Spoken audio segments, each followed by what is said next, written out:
Aduh, opung datang bukan sekedar datang, tapi opung datang membawa kabar yang bikin kalian meriang. Kalian tahu Roy Suryo menang pra peradilan. Bangga dia konferensi pers. Ya kan, dipanggil teman-temannya itu konferensi pers. Coba bayangkan kalian, menang pra peradilan yang objeknya adalah penahanan dan juga penangkapan, tapi statusnya tetap jadi tersangka.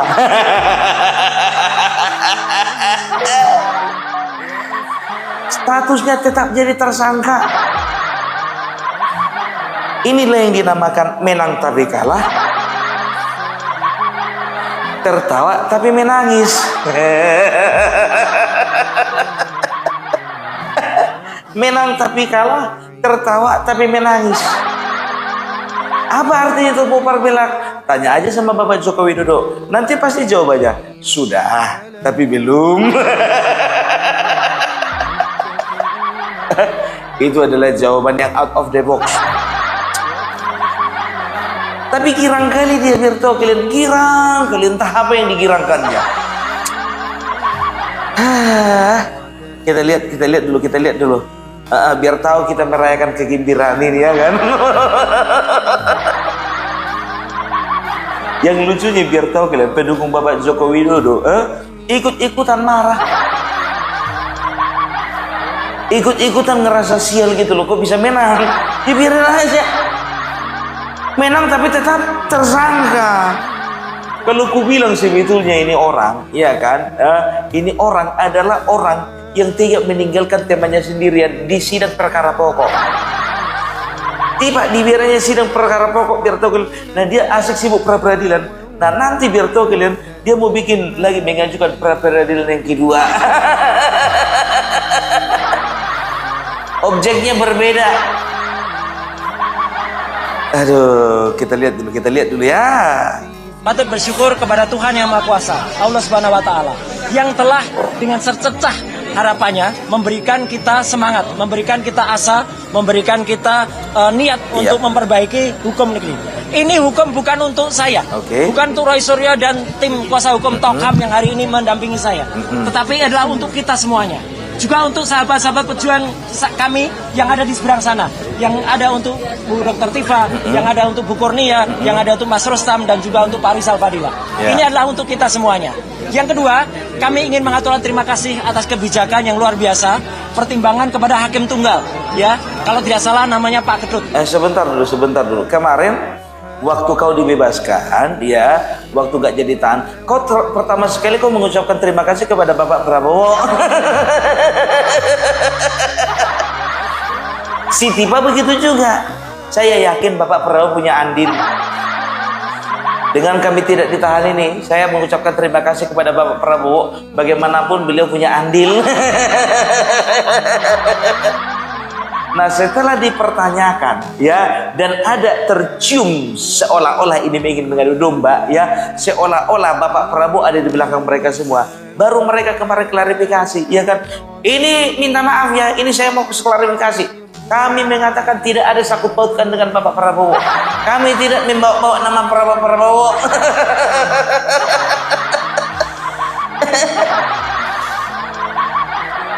Iya, ini kayak apa? Roy Suryo sosok kompak gitu. Ini membawa secercah harapan, bukan hanya kepada tim kami, bukan hanya kepada Roy Suryo, tapi kepada semua masyarakat, terlebih lagi kepada pejuang-pejuang yang ada di seberang sana. Tipa, Kurnia, ya, setelah itu Rustam Effendi, Rizal Fadila, dan kuasa hukumnya. Aku nanya dulu sama kalian, sama kau Roy Suryo, ya, mereka ada nggak mengajukan pra peradilan?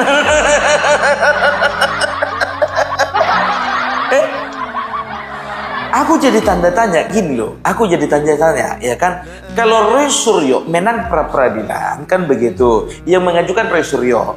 Nah Tipa nggak jadi, berarti yang dengan dia menangnya Roy Suryo ini, yang paling sial berarti si Tipa dong. Si Tipa dong paling sial. Ya iya, kenapa bilang tahu kayak gini? Aku mengajukan juga pra peradilan.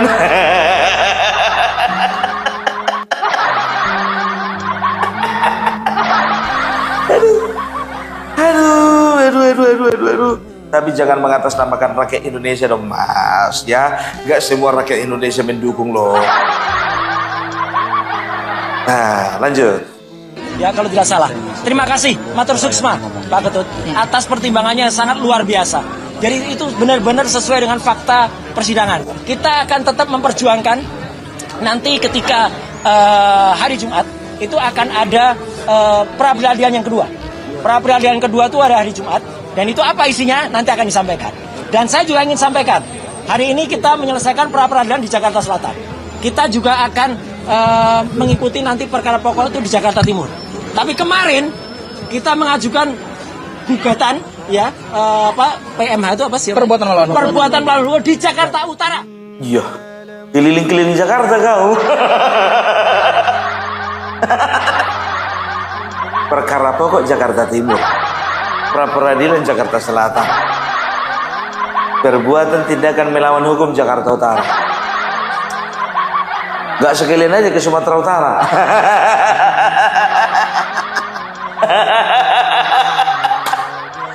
Aduh, Roy Suryo. Tapi nggak apa-apa lah. Aku ucapkan kau selamat, ya. Walaupun sebetulnya nggak ada gunanya. Ya, jadi biar tahu kalian pra-peradilan ini dia menang, ya kan? Tahu sendirilah kalian, ya kan? Kemenangan kecil, tapi ya kemenangan kecil, ya. Tapi selebrasinya besar-besaran kayak gini lah modelnya ini. Kelompok ini kan begitu, secuilnya kemenangannya, tapi selebrasinya ya kayak udah mengalahkan selebrasi Piala Dunia. Nah, pra-peradilan yang kedua biar tahu kalian ya pra-peradilan kedua ya dia akan mengajukan ya tapi objeknya berbeda. Kalau yang kemarin objeknya penahanan dan juga penangkapan. Nah, objek yang kedua ya pra-peradilan untuk yang kedua ini objeknya adalah penetapan tersangka ya. Sekarang begini, aku bilang sama kalian ini menurutku ya, kalau penetapan tersangka menurutku ya gugatannya nggak akan diterima, permohonannya nggak akan diterima. Tapi kalau penangkapan kemarin sama penahanan kemarin ya, penangkapan dan penahanan ya, kalau menurut sebagian ya daripada pengamat hukum mengatakan bahwasanya sudah sah gitu, penangkapan dan juga penahanannya sudah sah kan begitu. Tapi kejaksaan kan membebaskan kan begitu. Nah, dari sini pun juga aku sudah menganalisa kenapa kejaksaan membebaskan kan begitu. Tidak perlu dilakukan penahanan ya. Karena pertimbangan kejaksaan mungkin pada waktu itu ya, ini menurutku ya, pada waktu itu adalah tidak adanya tanda-tanda yang akan yang akan membuat para tersangka ini kabur ke luar negeri ya. Karena apa? Yang pertama mereka sudah dicekal kan begitu ya. Jadi bisa dikatakan baru yang kedua ya, mereka selama ini ya kita harus objektif lah ya, mereka selama ini sudah melakukan wajib lapor kan begitu ya. Ya paling nggak wajib lapor udah dicekal, walaupun nggak bisa jalan-jalan ke luar negeri nggak apa-apa lah kan begitu ya. Jadi kalau aku tebakanku kemarin, aku memang 50-50 ya, ini bakalan menang ataupun kalah kan begitu. Kalah ya nggak berarti apa-apa juga sih, menang juga nggak berarti apa-apa juga sih kan begitu ya. Tapi di sini sebetulnya lebih memperuncing ya kan, lebih memperuncing anak panah itu ya, kepada siapa tujuan ini ya, kepada siapa pra-peradilan ini ditujukan. Sudah pasti ke Polda Metro Jaya ya. Kita lihat aja nanti apakah seorang Roy Suryo akan menggugat Polda Metro Jaya sebesar 1 triliun, nggak tahu juga. Lah, kan begini contohnya ya, kalau misalnya ya pengadilan negeri Jakarta Selatan sudah memenangkan Roy Suryo ya, pra-peradilannya Roy Suryo ya, masalah penangkapan dan juga penahanan ya, bisa nggak kira-kira Roy Suryo menggugat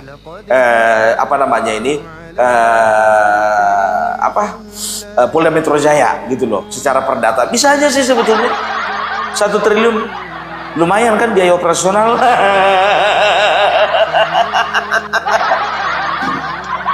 Iya, menurutku kita nggak tahu apakah ke situ langkahnya, nggak tahu.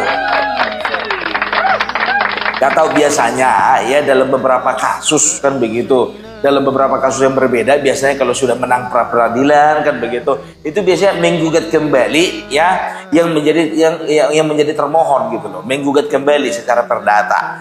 Menurutku ya, tapi kalau misalnya ya kalau dari Roy Suryo nggak ada mau menggugat ya bagus lah itu kan begitu. Nah nanti kalau untuk pra peradilan yang kedua, kalau betul-betul penetapan tersangka ya objeknya penetapan tersangka ini menang lagi, nah sama-samalah kita ya, kita kembalikan ya, kita minta sama orang yang punya kambing kemarin waktu kita kambing guling ya, kita minta untuk mereka mengembalikan uang kita.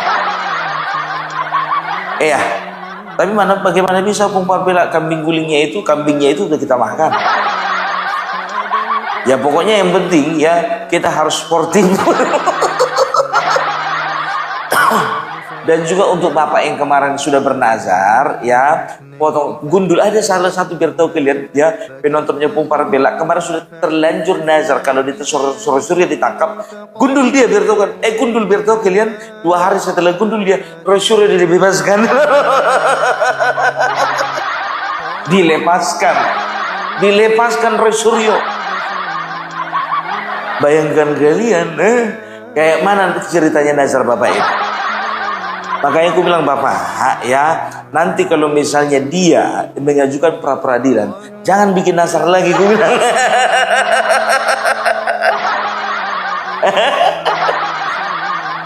Makanya kita gini lah ya, boleh kita itu euforia gitu, tapi jangan terlalu gitu loh ya, sampai ngorbanin beli kambing lah, mau takin kepala lah. Tapi nggak apa-apa sih ya, kalau menurutku nggak apa-apa sih, itu adalah bentuk antusias kita ya terhadap pengawalan kasus ijazah Bapak Joko Widodo ini. Gak apa-apa. Tapi kalau aku sih lebih memilih untuk gak bernazar sih, karena segala kemungkinan bisa terjadi.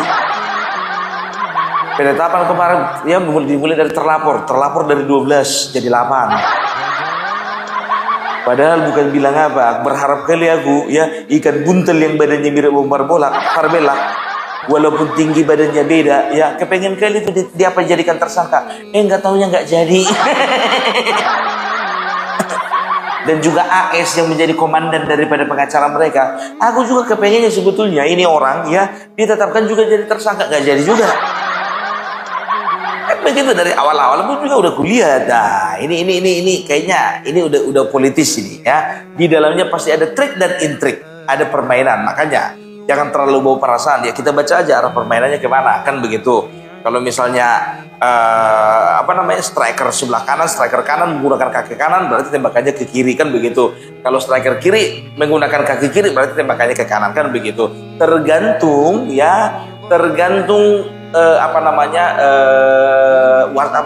kipernya ya kan. Kalau misalnya matanya normal nggak juling ya bisa ditangkap boleh itu gitu. Tapi kalau misalnya agak-agak juling mata kita ya, dalam kondisi ya, aku tidak sedang menghina orang yang kondisi matanya seperti itu, enggak ya, tapi kan kita sering kali ya mata kita ya mengarahkan ke sebelah kanan kan begitu, padahal pandangan kita ke kiri. Kerjanya siapa itu? Kerjanya para pengamat politik. Aduh ya. Respon gimana respon? Kemarin kok ketawa-tawain dia? Kemarin kok ketawa-ketawain dia, sekarang udah menang dia tuh.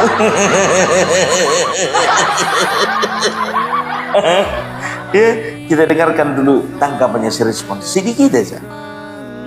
Kita sedikit ingin menanggapi pra peradilan kedua yang telah diajukan oleh Roy Suryo ya bersama dengan para pengacaranya. Ya, ini menunjukkan betapa rasa takut dan betapa pengejutnya Roy Suryo itu untuk menghadapi sidang pokok perkara. Sebentar dulu. Kau bilang kamu ini pengecut. Bagiku kau lebih pengecut dari dia.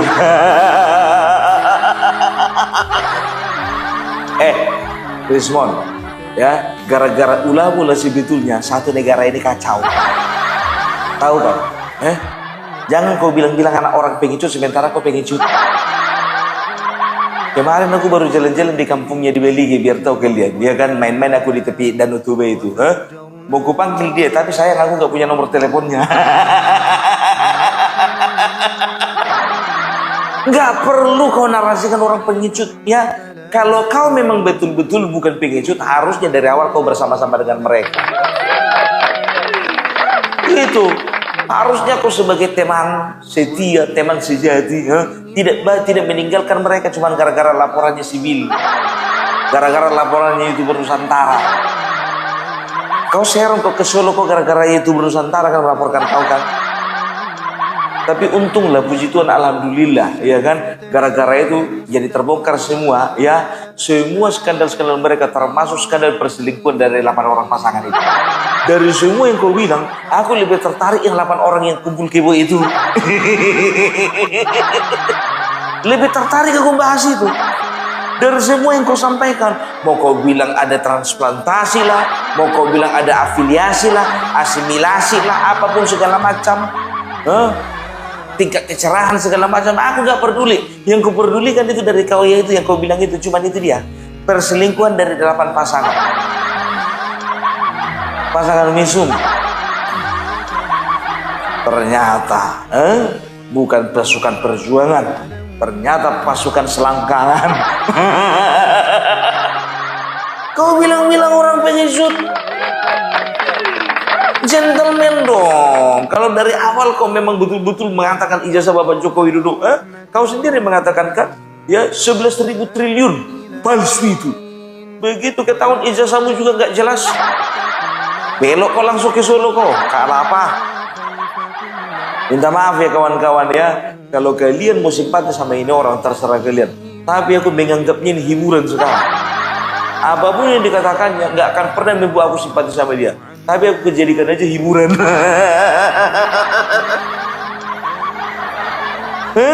Pengecut dibilang temannya. Bung Parabela, kau sekarang kok lebih membela Roy Suryo. Kalau berbicara kesetiaan, ya kayaknya gak ada yang bisa dibela dari kawan ini. Lanjut. Enggak, mereka mengajukan pra-peradilan 2, 3, 10 dan tak berapa banyaknya nantinya, ya. Padahal mereka sering mengucapkan Pak Jokowi, ya, takut datang di persidangan, tidak berani datang ke persidangan. Mulut mereka itu terus, ya, seperti gaya Roy Suryo lah, ya. Bentar dulu, mulut mereka termasuk juga mulutmu dulu.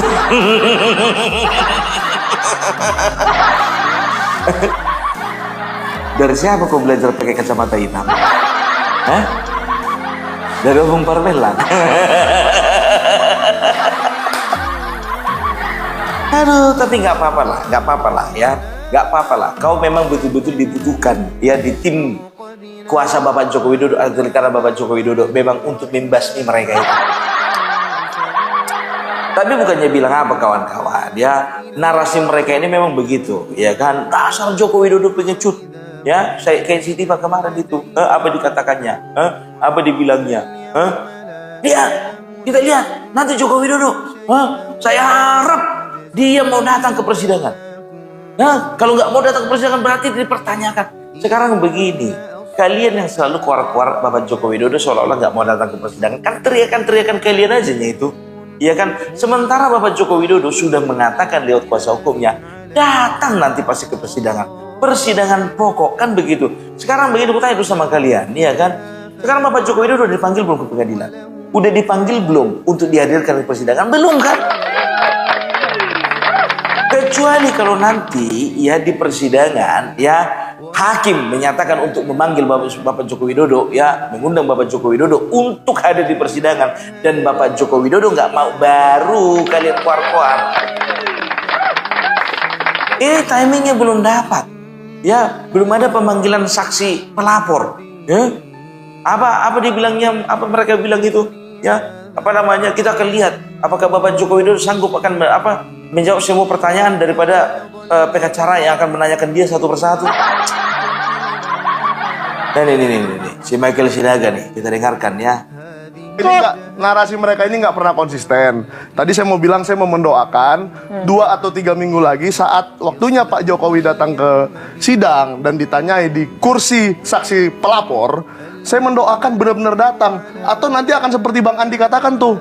Tadi dia mengatakan Roy Suryo pengecut. Jangan sampai rakyat nanti mengatakan Jokowi pengecut. Kalau tidak datang, presiden ke-7. kalau tidak datang nanti jadi pengecut dia, Bang. Karena ini adalah sidang yang sangat ditunggu-tunggu oleh beliau. Jangan sampai rakyat bilang pengecut. Sekarang gue bilang sama kau, nggak usah bawa-bawa nama rakyat tape. Itu aja kau rakyat yang mana? Sementara rakyat dari kalian aja udah 3 orang udah berbelok. Banyak kali kayamu. Itu Kosinudin gimana itu? Apanya itu? Nasibnya itu Kosinudin gimana? Itu aja semua. Kayaknya orang ini sudah di briefing biar tahu kalian mau si Tipa, mau Roy Suryo, mau Michael Sinaga, mau yang lain-lain ya. Ini sama-sama menyeregamkan narasi ya. Seolah-olah Bapak Jokowi Widodo memang gak akan datang gitu loh. Itu ya karena apa, dari awal juga mereka itu seolah-olah mengatakan apa, ingin meyakinkan masyarakat bahwasanya ijazah Bapak Jokowi Widodo palsu. Kan begitu. Udah ini kerjaan mereka. Iya. Untuk membungkam congor-congor mereka itu yang Semoga selalu benar. mengatakan ijazah Pak Jokowi itu adalah palsu. Semoga benar. 99,9%, padahal tidak pernah diteliti secara forensik. Sedangkan laboratorium forensik ya Barreskrim Polri itu sudah mengatakan, dan yang namanya Universitas Gadjah Mada sebagai yang mengisu ijazah itu sudah mengatakan ijazah yang diterbitkan di bulan November tanggal 5 1985 untuk Pak Jokowi dan teman-temannya itu adalah asli. Tidak Oke. ada Nah, lagi-lagi. tadi Anda bisa yakin banget Pak Jokowi nggak akan datang. Emang apa keyakinan Anda? Alasannya apa? Loh, sekarang gini, apa sih susahnya Mbak membawa dengan sendiri Pak Jokowi datang ke Arsip Nasional Republik Indonesia yang seharusnya dia lakukan di tahun 2014. Ini sudah 12 tahun dia tidak mau membawa ijazahnya sendiri ke Arsip Nasional untuk diautentikasi dengan si fotokopi yang dilegalisir. Nah, itu kan jadi pertanyaan juga. Itu baru-baru saja kita ketahui, dan 12 tahun saja dia bisa mangkir dari satu kewajiban seperti itu. Apa sulitnya mangkir dari duduk di kursi saksi pelapor dengan alasan mau ke Lampung lah, mau kemana lah, untuk Kata partai siapa dia mau tertentu ke lah. Lampung? Ke Lampung ini baru. Iya, Program kan yang itu baru jagoannya, dilaksanakan Bang. silaturahmi kebangsaan. Dan Itu saya kan sudah jagoannya, katakan, Bang. ya beliau ini adalah first priority adalah sidang untuk beliau ini untuk menunjukkan ijazah beliau.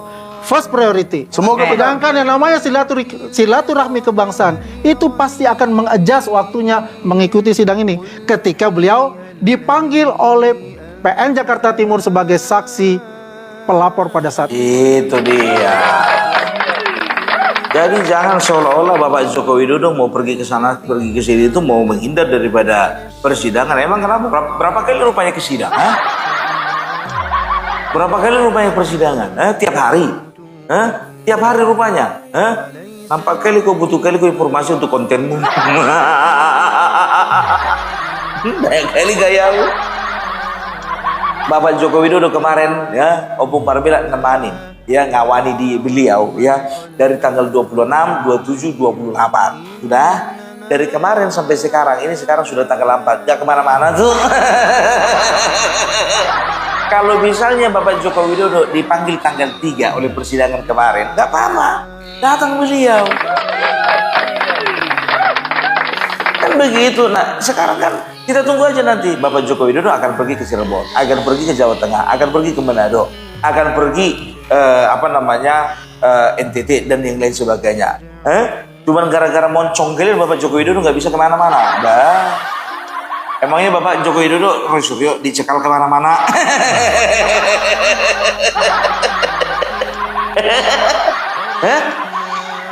Itu kan, emangnya Bapak Joko Widodo kayak si Tipa, cuman gara-gara nggak bisa bayar apartemen, ya, dia harus dikejar-kejar sama yang punya utangan, tempat dia minjem duit, yang ngasih duit dia kemarin tuh dia harus kabur gitu, nutup muka begini, nggak perlu.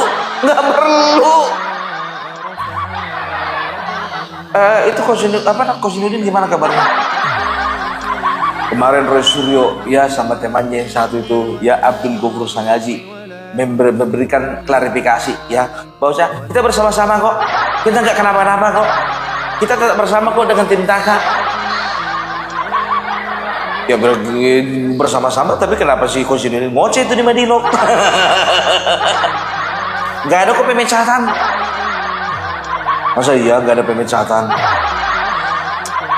Tapi aku jujur kali loh, gue bilang kalau memang gak kenapa-napa, ya harusnya biar tahu kalian, ya Coach Nurdin itu diundang tadi, ya kan, diajak dong ke pengadilan. Ini mana batang hidungnya juga gak kelihatan, tapi gak kenapa-napa. Biasanya Coach Nurdin itu yang klarifikasi itu di depan umum. Sekarang juga biar tahu kalian panggungnya siapa? Panggungnya Abdul Gofur.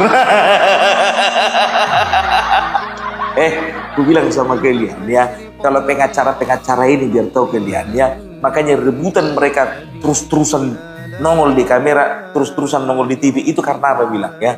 Mereka nggak peduli klien mereka menang atau kalah ya, yang penting mereka dapat pamor. Kliennya masuk penjara contohnya ya kan? Nah, kliennya masuk penjara, dia udah punya nama, bisa cari klien yang lain lagi kan begitu. Sama seperti yang dibilang siapa namanya, si Coach Nurdin ya, Abdul Gofur itu orangnya cerdas dia memang ya kan, tapi dia nggak apa namanya, dia nggak loyal. Langsung bikin Abdul Gofur sama ngaji, besoknya itu nangis di channel YouTube-nya, mengeluarkan air mata. Tapi udahlah ya, tapi kita akan lihat bagaimana drama berikutnya. Pra peradilan yang kedua ya, Roy Suryo ya akan mengajukan pra peradilan yang kedua ya, objeknya adalah penetapan tersangka. Kalau ini yakin, aku nggak tahu tak kenapa ya, aku yakin ini ya dia nggak bakalan menang. Tapi kalau tetap menang juga ya, sama-sama kita geruduk nanti Polda Metro Jaya. Dan begitu. Ini cuman ya kerja kali ini kita bilang gitu. Kalau tahu yang menang contohnya kayak gini, ngapain ditetapkan jadi tersangka dari bulan November tahun kemarin? Capek tahu. Udah nonton YouTube, TikTok, semuanya habis kuota. Ya kan? Ya. Jadi itu udah Rumpung Parabela. Kita akan lihat bagaimana keseruan ya dari permainan di dunia hukum dan politik di Indonesia. Oke? Itu dulu Opung Parabela. Jadi Opung Parabela sekarang ya lagi ada di suatu kota, namanya Kota Kisaran. Ya baru nyampe ini. Jadi tempatnya agak berubah kan begitu. Jadi sekarang Opung Parabela kerjanya mobile kan begitu ya. Ya biasalah, debt collector. Enggak bercanda ya. Salam Parabela, salam KRI, NKRI harga mati.